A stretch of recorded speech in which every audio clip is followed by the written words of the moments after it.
time to put the Harley Benton TL-T DIY kit together. The question now is, does it sound good? Let's find it out!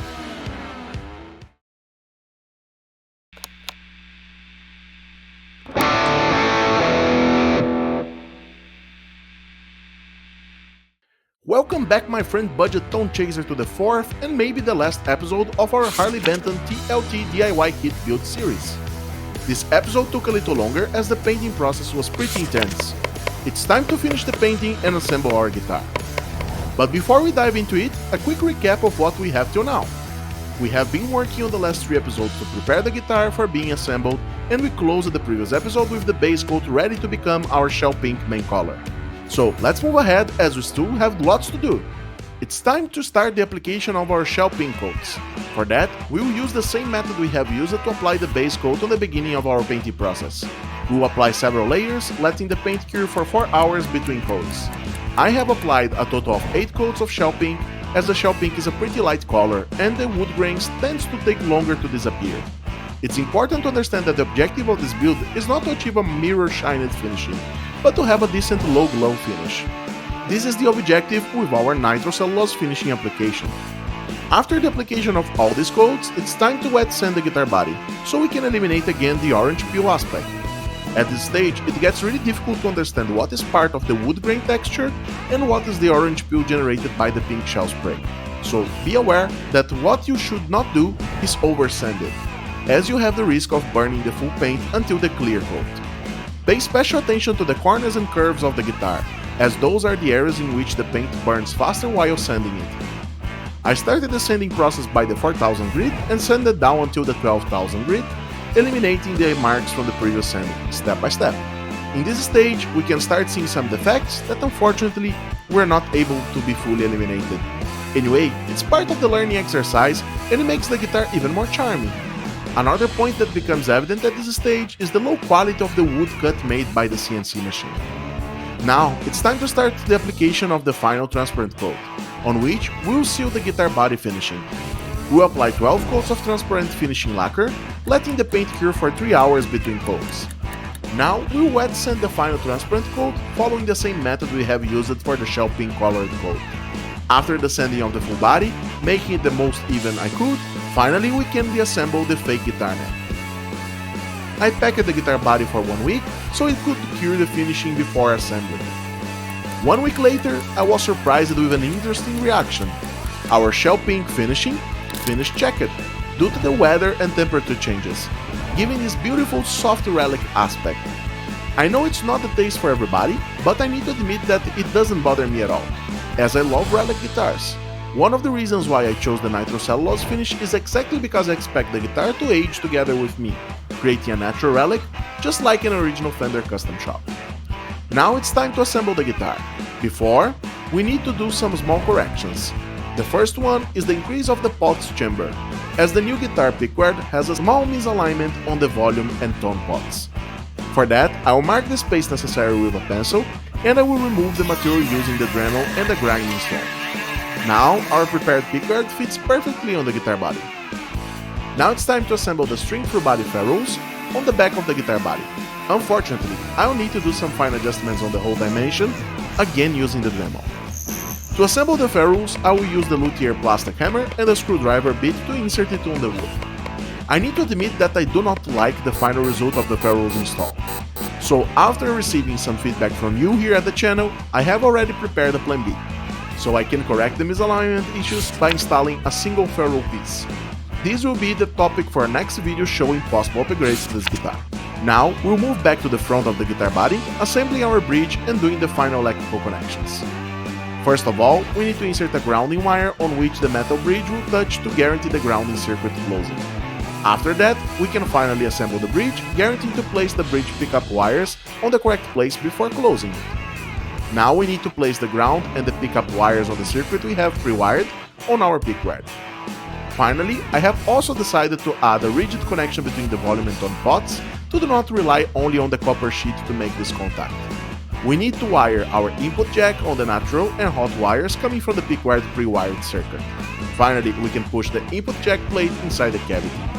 This model of input jack plate I chose to use is a pressure one, so it's not necessary to screw it outside, which shows another mistake I committed while preparing the guitar body for painting. I forgot to close the screw holes for the original Harley Benton jack plate. Now we can place the pickguard on our guitar body and drill the new fixation screw holes. I did it using the 2mm drill. Before doing the final assembly, it's highly recommended to check if all contacts work properly. For that, I have used the Marshall micro speaker connected to the input jack, and checked the presence of contact on the pickups, touching it with the tip of the screwdriver. You can also check the effect of the volume pot, tone pot, and the 3-way switch to be 100% sure before assembling it all. Everything works fine, so we can screw the pickguard and prepare the back plate to fixate the guitar neck. I finally screwed the 4 holes, guaranteeing a perfect joint between the guitar body and neck. Almost there! Time to place the guitar strings and start the setup of the guitar. I'll use for the first time the Blacksmith AAOT coated strings, so it should have a much higher durability. I was glad to see that despite the ugly aspect, the string for body system works simply perfectly. The alignment of the guitar bridge and the neck is also perfect, so once we finish the placement of the strings, we just need to adjust the guitar strings height and the octaves. I also identified that the G string had a big issue of being out of tune when played the first fret. To correct this problem, I lightly filed the nut slot so the string height would be closer to the frets, guaranteeing that it would not be out of tune by pressing it stronger. Now that the guitar is all set, it's time to see how it looks. This is the final result.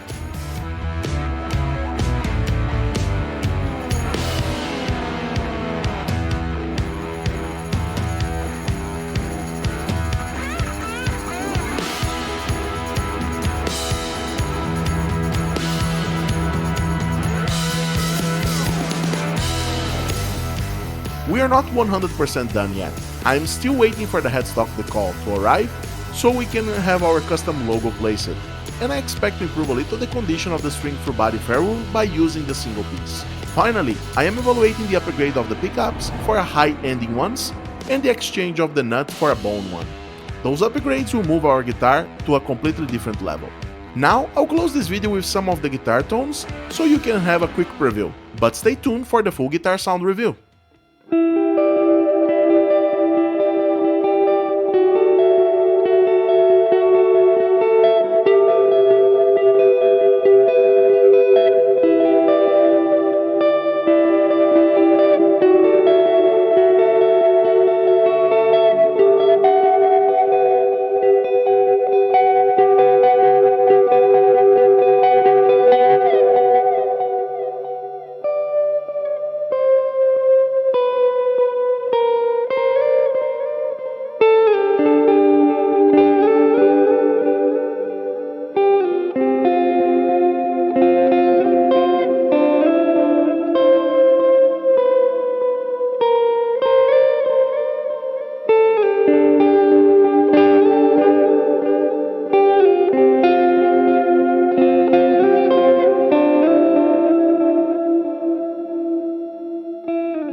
We did it!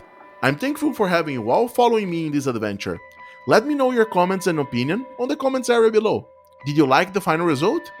And as always, if this content was somehow helpful to you, consider subscribing to the channel, hitting the like button, and sharing this content with everybody who enjoys DIY projects. I'll catch you on the next. Keep on rocking!